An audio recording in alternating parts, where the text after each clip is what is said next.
नमस्कार, स्वागत है आप सभी का एक बार फिर से आनंदीबाई हरसे सरस्वती बालिका विद्या मंदिर इंटर कॉलेज जालौन की ऑनलाइन स्टडी एजुकेशन में। मैं धर्मेंद्र कुमार सिंह राजा सर आज यहाँ पर जो विषय है वो मैं आपके पढ़ाने वाला हूँ हिंदी। ठीक है, अगर बात की जाए तो ये कक्षा 7 की क्लास है हमारी, और लेक्चर की अगर बात की जाए तो ये मेरा 36वां लेक्चर है। इससे पहले मैंने 35 लेक्चर और दिए हैं, अगर आप लोगों को नहीं देखे हैं तो जाके देख लीजिए।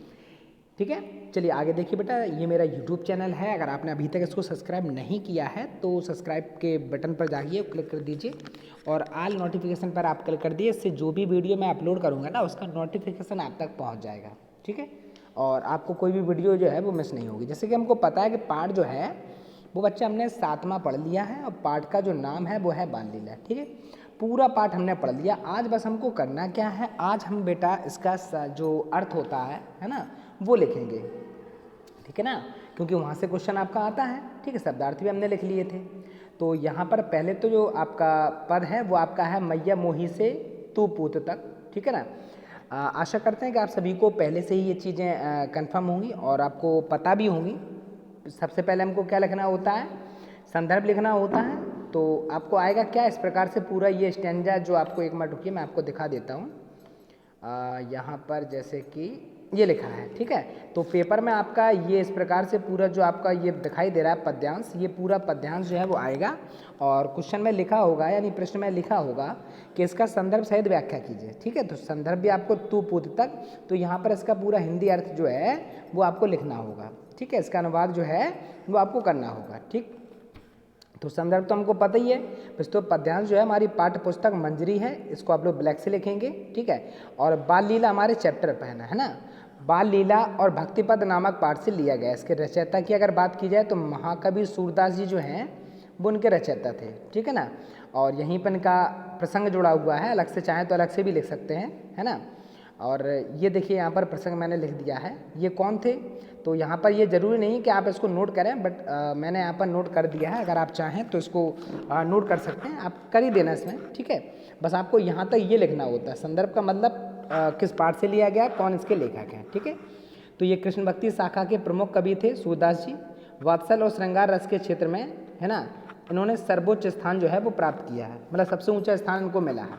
ठीक है, प्रसंग की अगर बात की जाए तो प्रस्तुत जो पंक्तियां हैं इसमें बाल कृष्ण लीलाओं का क्या किया गया है, वर्णन किया गया है। ठीक है, अब यहाँ पर देखिए व्याख्या क्या है, पता है आपको, पूरी व्याख्या हम आपको पहले ही कंप्लीट करा चुके हैं, पर एक बार फिर से मैं आपको समझा देता हूँ। ठीक है, हालांकि आपको पहले संदर्भ पढ़ना होता है, यानी कि जो आपको पद्यांश दिया जा रहा है वो पढ़ के ही व्याख्या निकाली जाती है, पर मैंने आपको पहले ही पढ़ा दिया है और बहुत अच्छे से मैंने समझाया भी था, और आशा करेंगे कि आपको बहुत अच्छे से समझ में भी आया होगा। ठीक है, तो हे माता मुझे बलराम भैया चढ़ाते हैं, यहाँ पर ये वही पैरा है जहाँ कान्हा जी जो हैं वो छोटे बाल अवस्था में इनका वर्णन किया गया, जब वो शिकायत करते हैं अपनी माँ से, यानी कि यशोदा माँ से, कि ये बच्चे जो हैं वो मुझको चढ़ाते हैं, बलदाऊ भैया जो हैं, बलराम भैया वो मुझको चढ़ाते हैं, क्या क्या कर चढ़ाते हैं, है ना, कि मैं तो मूल से खरीदा हुआ, और कहते हैं कि तुमने जन्म नहीं दिया है, यानी कि माँ ने मुझे, यानी कि तुझे जो है वो जन्म नहीं दिया है ना। इस बात को सुनकर मैं क्रोध के मारे खेलने भी नहीं जाता, क्योंकि मुझे गुस्सा आता है। वह बार बार पूछते हैं कि मेरे माता और पिता कौन हैं। ये नंद जी और यशोदा दोनों गोरे वर्ण हैं, यानी कि दोनों लोग जो हैं वो कैसे हैं, सुंदर हैं। ठीक है ना, तुम काले शरीर वाले कहाँ से आ गए। सब ग्वाल वाले जो हैं मुझे चुटकी देकर जो है हंसते हैं, है ना, नाचते हैं और मुस्कुराते हैं। तुम हमेशा मुझे ही पीटना चाहती हो, अपनी माँ से कह रही है कि तुम हमेशा मुझे ही पीटना चाहती हो, बलराम भैया से कभी कुछ नहीं कहती हो, ना उनको डांटती हो।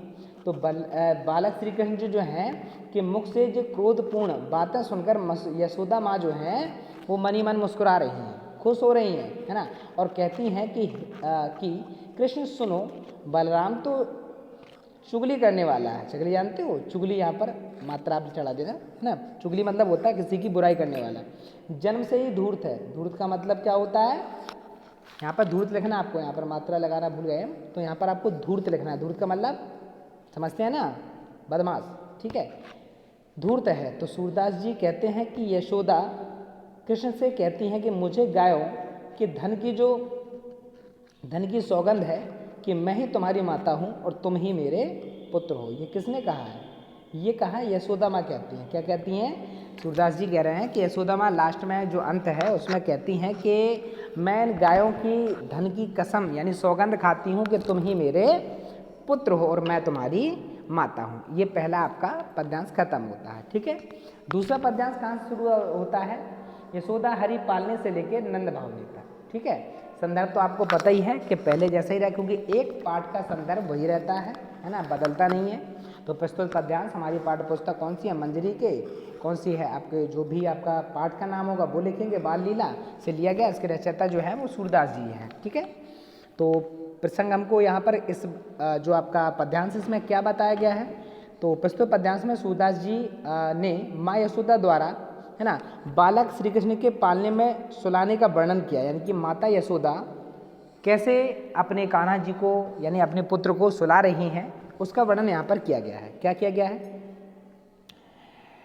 यशोदा जी श्याम को पालने में झुला रही हैं, कभी वे पालना झुलाती हैं, कभी प्यार करके बाल कृष्ण को पुकारती हैं और चाहे जो कुछ गाती जा रही हो, यानी कि उनको पता नहीं है, एक प्रकार का लोरी कह सकते हैं यहाँ पर, वो गाना गाती हैं है ना, लोरी जिसको कहते हैं ना, बच्चों को हम लोग भी सुनाते हैं है ना, आती नहीं लगे फिर भी ता ला ला ला ला ला करके ऐसा कुछ करके छोटा मोटा तोतला जैसा गाना जो होता है वो गाते रहते हैं। ठीक है, हम लोगों को भी कभी बच्चे मिल जाते हैं तो खिलाने का प्रयास करते हैं, जब बहुत प्यार से तो लो लो ऐसे करके कुछ बात करते हैं। ठीक है, हमको तो इतनी भैया लोरी नहीं आती, तो वही है ना, तो वही यहाँ पर पुचकारती हूँ और चाहे कुछ भी गा रही हूँ है ना, कहती हैं निद्रा, नींद से कहती है माता, क्या कहती है? तू मेरे लाल के पास आ, तू क्यों आकर इसे सुलाती नहीं, तू झटपट क्यों नहीं आती, तुझे कान्हा बुला रहा है। श्याम सुंदर कभी पलकें बंद कर लेते हैं, यानी कान्हा जी जो हैं वो कभी बच्चे जब सोते हैं ना तो कभी आंखें बंद करते हैं फिर उठ जाते हैं, ऐसी एक्टिविटी वो करते रहते हैं। ठीक है, तो कभी अधर फड़काते हैं, शरीर अपना फड़काते रहते हैं। ठीक है, उन्हें सोते समझकर माता चुप हो जाती हैं और दूसरी गोपियों को भी संकेत करके समझाती हैं कि यह सो रहा है, तुम सब भी चुप रहो। इसी बीच में श्याम आकुल होकर जाग जाते हैं।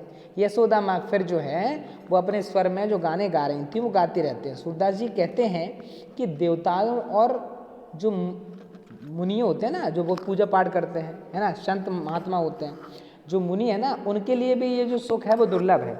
वही श्याम का बाल रूप जो पाकरे है ना, जो लालन पालन तथा प्यार करने का सुख श्री नंद जी और उनकी पत्नी को प्राप्त है। यानी कि उनका कहना यह है कि जो सुख जो है वो देवताओं को भी नसीब नहीं है ना, कान्हा जी को भगवान को साक्षात खिलाने का जो सुख है वो देवताओं और मुनियों को भी नसीब नहीं है। वो किसको प्राप्त हो रहा है? वो प्राप्त हो रहा है श्री नंद बाबा को और उनकी पत्नी को। ठीक है, तो यहाँ पर हमारा दूसरा जो पद्यांश था वो खत्म होता है और अब हम लोग बात करते हैं अपने तीसरे पद्यांश की ओर। ठीक है, तन की द्वितीय श्याम मन मंदिर मैं बिहरे तक ही आपका संदर्भ जो रहेगा वो रहेगा। ठीक है, यानी कि जो पद्यांश है वो यहाँ तक आपका आएगा और आपको पढ़ भी चुके हैं पहले आप, अब तो बस आपको बस थोड़ा सा इजीली समझ लेंगे हम लोग बहुत अच्छे से, और हमारा जो पाठ है वो बस कंप्लीट होने को है। उसके बाद थोड़े से प्रश्नोत्तर रह जाएंगे जो अगले लेक्चर में हम आपको कराएंगे। ठीक है, संदर्भ क्या है?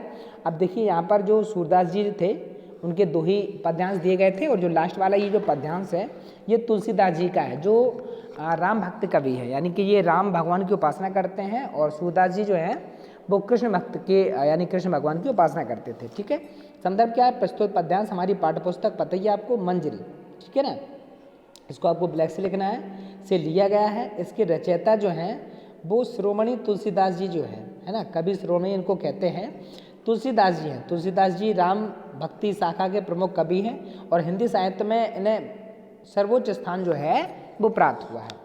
ठीक है, अगर प्रसंग की बात की जाए बच्चा, तो प्रसंग जो है प्रस्तुत पद्यांश में तुलसीदास ने श्री राम और महाराजा दशरथ के अन्य जो 4 पुत्र हैं उनके मनोहर वर्णन किया, यानी कि बहुत सुंदर से उनका वर्णन किया गया है। क्या वर्णन किया गया है जरा देखिए यहाँ पर।